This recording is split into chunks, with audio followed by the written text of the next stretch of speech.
ओम शांति 24 जुलाई 2025 साकार मुरली मुरलीर मुख्य पॉइंट रे परमपिता परम शिक्षक परम सद्गुरु शिव बाबा कहते मिठे बच्चे तुमे माने एही पाठपढ़ा द्वारा निजर सुखधाम को जाउछ भाया शांतिधाम। यह ही तुम मानकर एम ऑब्जेक्ट अर्थात लक्ष्य अटे। ए कथा केबे हेले भूलिबा उचित नुहे। तुमे माने एही पाठपढ़ा द्वारा निजर सुखधाम को जाउछ भाया शांतिधाम। यह ही तुम मानकर एम ऑब्जेक्ट अर्थात लक्ष्य अटे। ए कथा केबे हेले भूलिबा उचित नुहे। प्रश्न, तुमे पिला माने एही समय रे ड्रामार केउं दृश्य को साक्षी होई देखुछ? तुमे पिला माने एही समय रे ड्रामार केउं दृश्य को साक्षी होई देखुछ? उत्तर, एही समय रे ड्रामारे केवल दुखर दृश्य रही। जदिओ काहाकू टिकिए सुख मिलुछि ताहा मध्य अल्प काल पाई अर्थात काकपिष्टा समान अटे, नचेत केवल दुख ही दुख रही। तुमे पिला माने एबे आलोक को आसी जाइछ, जानुछ प्रति मुहूर्त रे एही बेहद सृष्टिर चक्र घूरी चलिछि। गोटिए दिन भी अन्य गोटिए दिन सहित समान नुहे। सारा दुनियार समस्तंकर अभिनय बदलुछि, नुआ नुआ दृश्य देखिबाकू मिलुछि। गीत जो पिया के साथ है। डबल ओम शांति। प्रथमे तो बाबा सर्वदा स्वधर्म रे स्थित रही थांती, सेथिपाई पिलामानकु मध्य कहउछंती जे निजर स्वधर्म रे स्थित हुआ एवं बाबा को मने पकाओ। आउ केही एपरी कहि परिबे नाही जे निजर स्वधर्म रे स्थित होई रुह। तुम मानक बुद्धि रे एबे निश्चय रही। निश्चय बुद्धि विजयंती, सेही माने ही विजय प्राप्त करिबे। केउ कथारे विजयी हेबे? बाबांकर संपत्ति उपरे स्वर्ग को जीवा, एहा ही बाबांकर संपत्ति उपरे विजय प्राप्त करिबा। बाकी पदर अधिकारी हेबा पाई पुरुषार्थ करिबाकू हेबो। स्वर्ग को तो निश्चय जीव। तुमे माने जानिछ जे एहा छी छी दुनिया अटे। एठारे आगकू बहुत दुख आसीबार अछि। ड्रामार चक्र को मध्य तुमे माने जानुछ। अनेक थर बाबा समस्त आत्मा मानकू पावन करी मशा माछी सदृश्य नहीं जीवा पाई आसी थांती, तापरे निजे निर्वाण धाम रे जाई निवास करी थांती। तुमे माने मध्य जीव। तुम मानकू तो एही खुशी रहिबा दरकार जे एही पाठ पढ़ी आमे सुखधाम को जीवु भाया शांतिधाम। यह ही तुमर लक्ष्य। एही कथा को भूली जीवा उचित नुहे।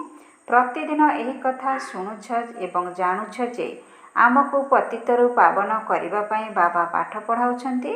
जोग बल द्वारा पावन हेबार सहज उपाय बताउछंती। एहा कोनोसी नुआ कथा मध्य नुहे। गीतारे लेखा होईछि जे भगवान राजयोग शिखाइछंती। सेथिरे केवल बाबांको परिवर्ते कृष्णकर नाम लेखि भूल करि दैछंती। एपरि मध्य नुहे जे पिलामानंकु जेउ ज्ञान मिलुछि ताहा गीता व्यतीत अन्य कोनोसी शास्त्र रे थिबो। पिलामाने जानिछंती जे कोनोसी भी मनुष्य मानकर महिमा से भली नाही जो भली बाबांकर महिमा रहिछि।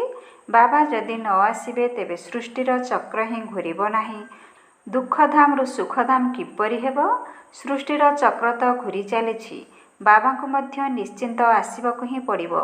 बाबा मध्य समस्त को नहीं जीवा पाई आसी थांती, पुणी चक्र घूरी थाए। जदि बाबा न आसिबे तेबे कलिजुगरु सत्यजुग किपरि हेबो?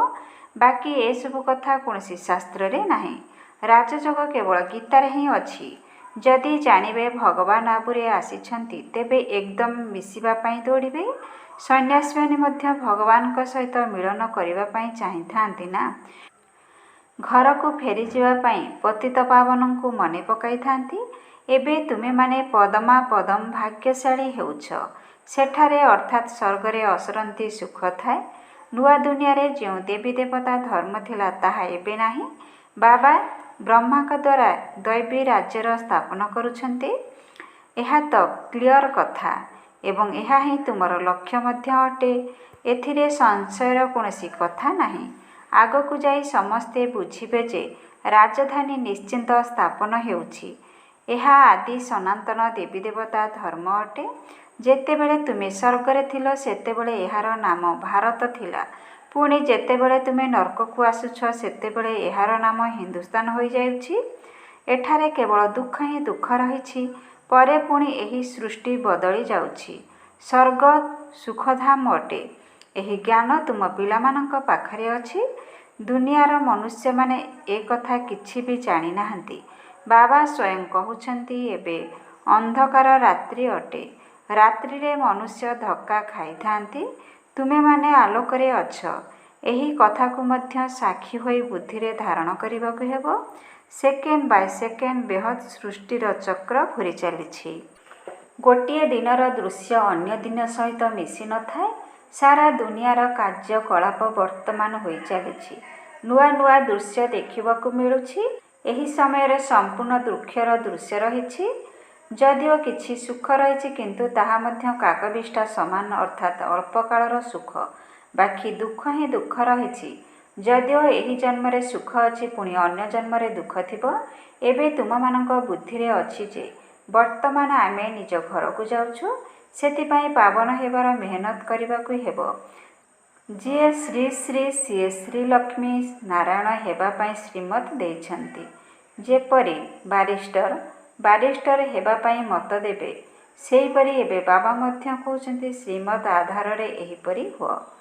ତେବେ ନିଜକୁ ପଚାରିବା ଦରକାର ମୋ ଭିତରେ କୌଣସି ଅବଗୁଣ ନାହିଁ ତ? ଗାୟନ ମଧ୍ୟ କରୁଛନ୍ତି ଯେ ମୁଁ ନିର୍ଗୁଣ, ମୋଠାରେ କୌଣସି ଗୁଣ ନାହିଁ। ନିଜ ପ୍ରତି ଦୟା ଆସୁଛି। ତରସ ଅର୍ଥାତ୍ ଦୟା। ବାବା କହୁଛନ୍ତି ପିଲାମାନେ ମୁଁ ତ କାହା ପ୍ରତି ଦୟା କରିନଥାଏ। ଦୟା ତ ପ୍ରତ୍ୟେକଙ୍କୁ ନିଜେ ନିଜ ଉପରେ କରିବାକୁ ହେବ। ଏହି ଡ୍ରାମା ପୂର୍ବ ନିର୍ଦ୍ଧାରିତ ଅଟେ। ନିର୍ଦ୍ଦୟ ରାବଣ ତୁମକୁ ଦୁଃଖ ଦେଇଛି। ଏହା ମଧ୍ୟ ଡ୍ରାମାରେ ନିର୍ଦ୍ଧାର୍ଯ୍ୟ ଅଛି। ଏଥିରେ ରାବଣର ମଧ୍ୟ କୌଣସି ଦୋଷ ନାହିଁ। ବାବା ଆସି କେବଳ ରାୟ ଦେଉଛନ୍ତି। ଏହା ହିଁ ତାଙ୍କର ଦୟା। ବାକି ଏହି ରାବଣ ରାଜ୍ୟ ତ ପୁଣି ବି ଚାଲିବ। ଡ୍ରାମା ଅନାଦି। ଏଥିରେ ନା ରାବଣର ଦୋଷ ନା ମନୁଷ୍ୟମାନଙ୍କର ଦୋଷ। ଚକ୍ରକୁ ଘୂରିବାକୁ ହିଁ ପଡ଼ିବ। ରାବଣଠାରୁ ମୁକ୍ତ କରିବା ପାଇଁ ବାବା ଉପାୟ ବତାଉଛନ୍ତି। ରାବଣ ମତରେ ତୁମେମାନେ କେତେ ପାପ ଆତ୍ମା ହୋଇଯାଇଛ। ଏହା ପୁରୁଣା ଦୁନିଆ। ପୁଣି ନିଶ୍ଚିନ୍ତ ନୂଆ ଦୁନିଆ ଆସିବ। ଚକ୍ର ତ ଘୂରିବ ନା। ସତ୍ୟଯୁଗ ପୁନର୍ବାର ନିଶ୍ଚିନ୍ତ ଆସିବ। ଏବେ ସଙ୍ଗମ ଯୁଗ ଚାଲିଛି। ବାସ୍ତବରେ ମହାଭାରତ ଲଢ଼େଇ ମଧ୍ୟ ବର୍ତ୍ତମାନ ସମୟର। ବିନାଶ କାଳେ ବିପରୀତ ବୁଦ୍ଧି ବିନେଇଛନ୍ତି। ଆଗକୁ ଏହିଭଳି ହେବାକୁ ଯାଉଛି। ଆମେମାନେ ବିଜୟନ୍ତୀ ଅର୍ଥାତ୍ ସ୍ୱର୍ଗର ମାଲିକ ହେବୁ। ବାକି ସବୁ ରହିବେ ନାହିଁ। ଏ କଥା ମଧ୍ୟ ତୁମେମାନେ ଜାଣୁଛ ଯେ ପବିତ୍ର ନହେଲେ ଦେବତା ହେବା ଅସମ୍ଭବ। ବର୍ତ୍ତମାନ ବାବାଙ୍କଠାରୁ ଶ୍ରେଷ୍ଠ ଦେବତା ହେବା ପାଇଁ ଶ୍ରୀମତ ମିଳୁଛି। ଏଭଳି ମତ ଆଉ କେବେ ମିଳିପାରିବ ନାହିଁ। ତାଙ୍କର ଶ୍ରୀମତ ଦେବାର ପାଠ କେବଳ ସଙ୍ଗମ ଯୁଗରେ ହିଁ ରହିଛି। ଆଉ କାହାଠାରେ ତ ଏହି ଜ୍ଞାନ ହିଁ ନାହିଁ। ଭକ୍ତି ମାନେ ଭକ୍ତି। ତାକୁ ଜ୍ଞାନ କୁହାଯାଇ ପାରିବ ନାହିଁ। ଆତ୍ମିକ ଜ୍ଞାନ ଜ୍ଞାନର ସାଗର ହିଁ ଦେଇଥାନ୍ତି। ସେଥିପାଇଁ ତାଙ୍କର ମହିମା ହେଲା ଜ୍ଞାନର ସାଗର, ସୁଖର ସାଗର।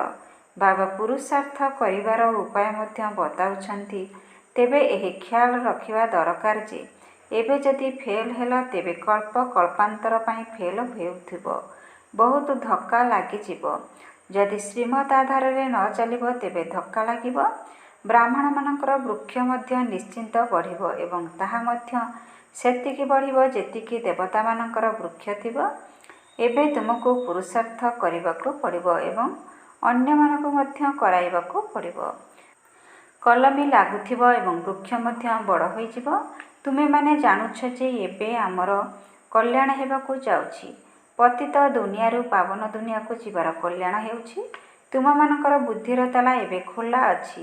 ବାବା ହେଲେ ବୁଦ୍ଧିମାନଙ୍କର ବୁଦ୍ଧି ନା। ଏବେ ତୁମେ ଜାଣୁଛ ପୁଣି ଆଗକୁ ଗଲେ ଦେଖିବ କାହାର ତାଲା ଖୋଲୁଛି। ଏହା ମଧ୍ୟ ଡ୍ରାମା ଚାଲିଛି। ପୁଣି ସତ୍ୟ ଯୁଗରୁ ପୁନରାବୃତ୍ତି ହେବ। ଯେବେଠାରୁ ଲକ୍ଷ୍ମୀ ନାରାୟଣ ସିଂହାସନରେ ବସିବେ ସେବେଠାରୁ ସମ୍ବତ ଆରମ୍ଭ ହୋଇଥାଏ। ତୁମେମାନେ ମଧ୍ୟ ଲେଖୁଛ 1ରୁ 1250 ବର୍ଷ ପର୍ଯ୍ୟନ୍ତ ସ୍ୱର୍ଗ ଦୁନିଆ ଚାଲୁଛି। ଏହା ତ ସମ୍ପୂର୍ଣ୍ଣ ସ୍ପଷ୍ଟ ଅଟେ ନା। ଦୁନିଆରେ ସତ୍ୟନାରାୟଣ କଥା ବା ଅମର କଥାର ଗାୟନ ରହିଛି। କିନ୍ତୁ ତୁମେମାନେ ବର୍ତ୍ତମାନ ପ୍ରକୃତ ସତ୍ୟନାରାୟଣଙ୍କ କଥା ଶୁଣୁଛ ଯାହାର ଗାୟନ ପରବର୍ତ୍ତୀ ସମୟରେ ହେଉଛି।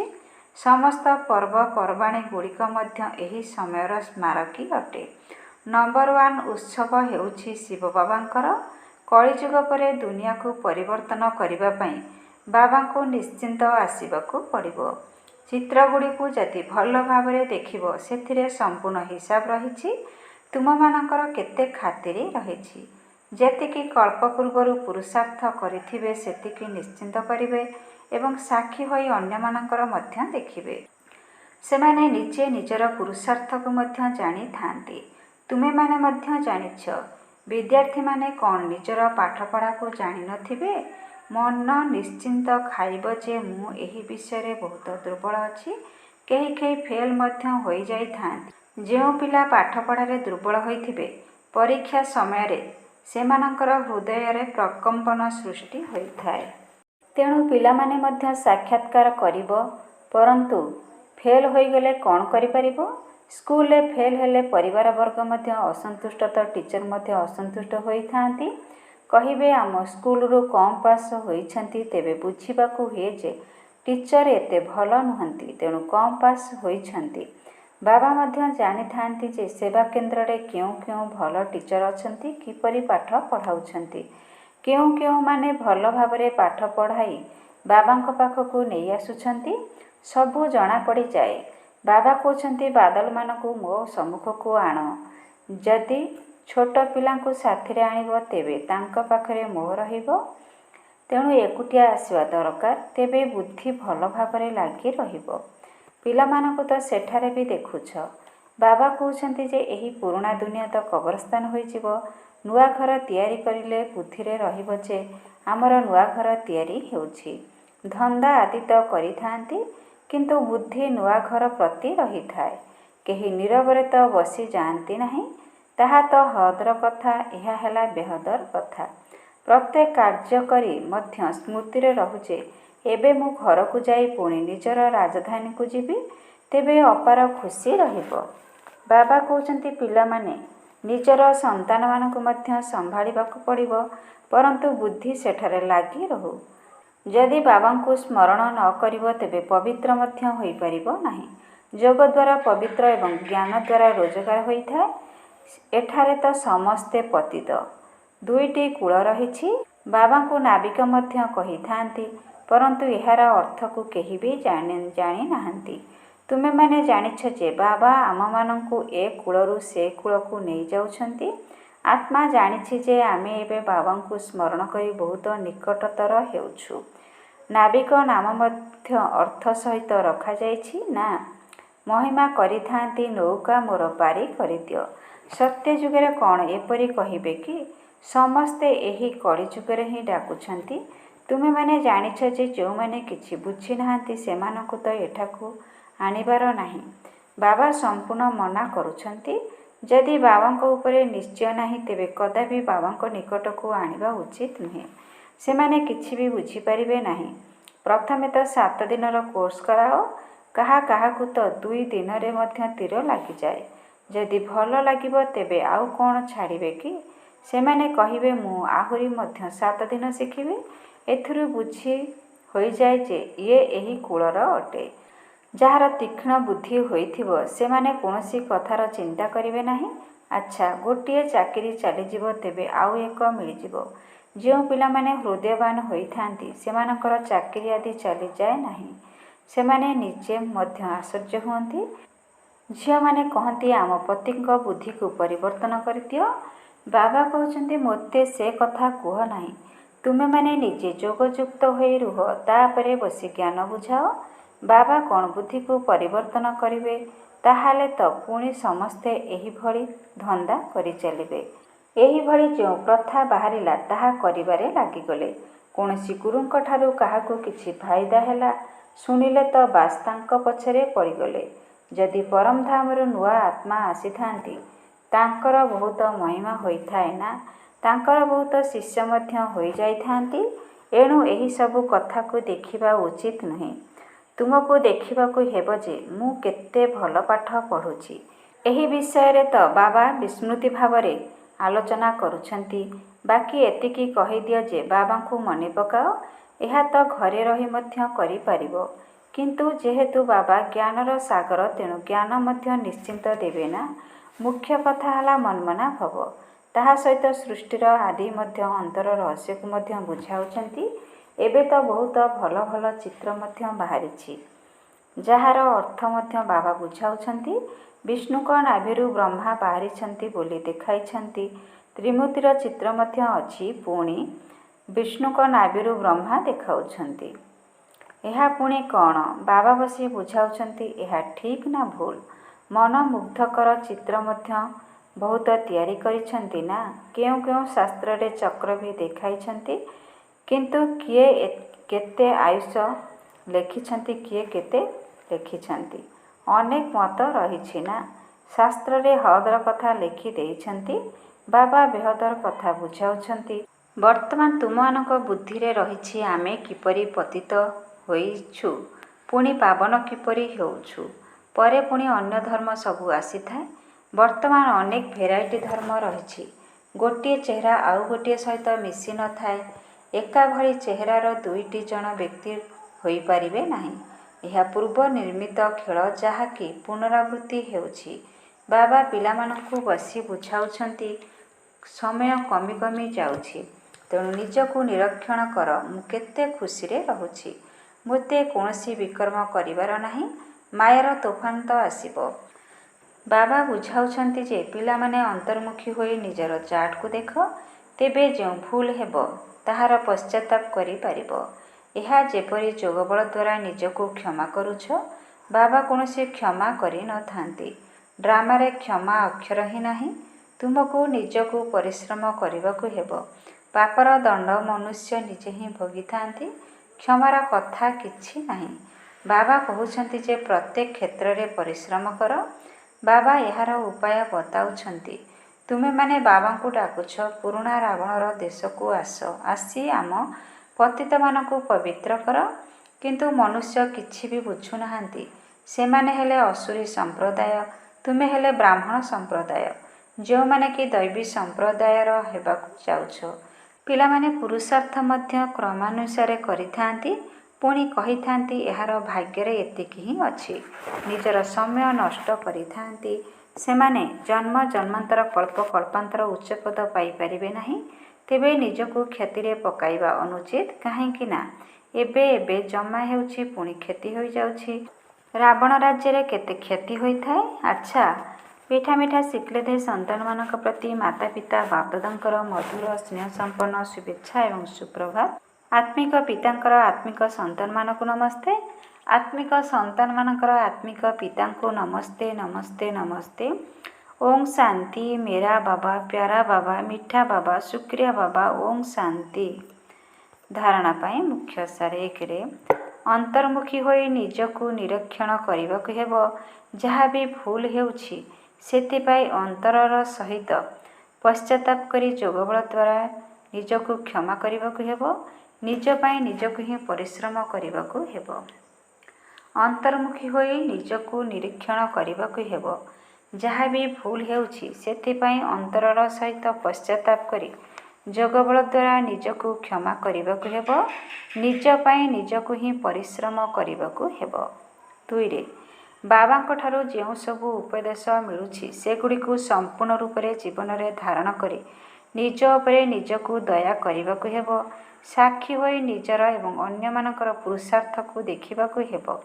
କେବେ ବି ନିଜର କ୍ଷତି କରିବାର ନାହିଁ। ବାବାଙ୍କଠାରୁ ଯେଉଁ ସବୁ ଉପଦେଶ ମିଳୁଛି ସେଗୁଡ଼ିକୁ ସମ୍ପୂର୍ଣ୍ଣ ରୂପରେ ଜୀବନରେ ଧାରଣ କରି ନିଜ ଉପରେ ନିଜକୁ ଦୟା କରିବାକୁ ହେବ। ସାକ୍ଷୀ ହୋଇ ନିଜର ଏବଂ ଅନ୍ୟମାନଙ୍କର ପୁରୁଷାର୍ଥକୁ ଦେଖିବାକୁ ହେବ। କେବେ ବି ନିଜର କ୍ଷତି କରିବାର ନାହିଁ। ବରଦାନ। ବିଶ୍ୱ କଲ୍ୟାଣର ଭାବନା ଦ୍ୱାରା ପ୍ରତ୍ୟେକ ଆତ୍ମାଙ୍କୁ ସୁରକ୍ଷିତ ରଖିବାର ଯୋଜନା କରୁଥିବା ସଚ୍ଚା ଦୟାଳୁ ହୁଅ। ବିଶ୍ୱ କଲ୍ୟାଣର ଭାବନା ଦ୍ୱାରା ପ୍ରତ୍ୟେକ ଆତ୍ମାକୁ ସୁରକ୍ଷିତ ରଖିବାର ଯୋଜନା କରୁଥିବା ସଚ୍ଚା ଦୟାଳୁ ହୁଅ। ବର୍ତ୍ତମାନ ସମୟରେ ଅନେକ ଆତ୍ମା ନିଜେ ହିଁ ନିଜର ଅକଲ୍ୟାଣର ନିମିତ୍ତ ହେଉଛନ୍ତି। ସେମାନଙ୍କ ପାଇଁ ଦୟାଳୁ ହୋଇ କୌଣସି ନା କୌଣସି ସୁରକ୍ଷାର ଯୋଜନା କର। କୌଣସି ବି ଆତ୍ମାର ପାଠକୁ ଦେଖି ନିଜେ ହଲଚଲ ହୁଅ ନାହିଁ, କିନ୍ତୁ ସେମାନଙ୍କୁ ସୁରକ୍ଷା ଦେବାର ଉପାୟ ଚିନ୍ତା କର। ଏମିତି ଭାବ ନାହିଁ ଯେ ଏହିଭଳି ତ ହୋଇ ଚାଲିଛି। ବୃକ୍ଷର ପତ୍ର ତ ଝଡ଼ିବ ନିଶ୍ଚିନ୍ତ। ନା, ସେମାନଙ୍କ ପାଇଁ ଆସୁଥିବା ବିଘ୍ନକୁ ସମାପ୍ତ କର। ବିଶ୍ୱ କଲ୍ୟାଣକାରୀ ବା ବିଘ୍ନ ବିନାଶକର ଯେଉଁ ଉପାଧି ପାଇଛ, ସେହି ଅନୁସାରେ ସଂକଳ୍ପ ବା ବାଣୀ ଏବଂ କର୍ମରେ ଦୟାଳୁ ହୋଇ ବାତାବରଣକୁ ପରିବର୍ତ୍ତନ କରିବାରେ ସହଯୋଗୀ ହୁଅ। ସ୍ଲୋଗାନ: କର୍ମଯୋଗୀ ସେହିମାନେ ହୋଇପାରିବେ ଯେଉଁମାନେ ନିଜର ବୁଦ୍ଧି ଉପରେ ଧ୍ୟାନ ଦେବାର ଜଗୁଆଳି ରଖିଥାନ୍ତି। କର୍ମଯୋଗୀ ସେହିମାନେ ହୋଇପାରିବେ ଯେଉଁମାନେ ନିଜର ବୁଦ୍ଧି ଉପରେ ଧ୍ୟାନ ଦେବାର ଜଗୁଆଳି ହୋଇ ରଖିଥାନ୍ତି। ଓଁ ଶାନ୍ତି। ଆଜିର ଅବ୍ୟକ୍ତ ଇଶାରାରେ ବାବା କହିଛନ୍ତି, ସଂକଳ୍ପ ଶକ୍ତିକୁ ଜମା କରି ଶ୍ରେଷ୍ଠ ସେବାର ନିମିତ୍ତ ହୁଅ। ଅନ୍ତିମ ସମୟରେ ଫାଇନାଲ ପରୀକ୍ଷାର ପ୍ରଶ୍ନ ଆସିବ। ତାହା ହେଲା ଗୋଟିଏ ସେକେଣ୍ଡରେ ଫୁଲ ଷ୍ଟପ୍। ଏହିଥିରେ ହିଁ ନମ୍ବର ମିଳିବ। ଯଦି ଗୋଟିଏ ସେକେଣ୍ଡରୁ ଅଧିକ ସମୟ ଲାଗିଗଲା ତେବେ ଫେଲ୍ ହୋଇଯିବ। କେବଳ ବାବା ଏବଂ ମୁଁ, କୌଣସି ତୃତୀୟ କଥା ବୁଦ୍ଧିକୁ ଆସୁ ନଥିବ। ଏମିତି ନୁହେଁ ଯେ ଏ କଥା ଟିକିଏ କହିଦେବି, ଏହାକୁ ଟିକିଏ ଦେଖିନେବି, ଏ କାମ ହେଲା କି ନ ହେଲା, ଏହା କାହିଁକି ହେଲା, କିପରି ହେଲା, ଯଦି ଏଭଳି କୌଣସି ସଂକଳ୍ପ ଆସିଲା ତେବେ ଅନ୍ତିମ ପରୀକ୍ଷାରେ ପାସ୍ ହୋଇପାରିବ ନାହିଁ। ଓଁ ଶାନ୍ତି। ଓଁ ଶାନ୍ତି। ଓଁ ଶାନ୍ତି।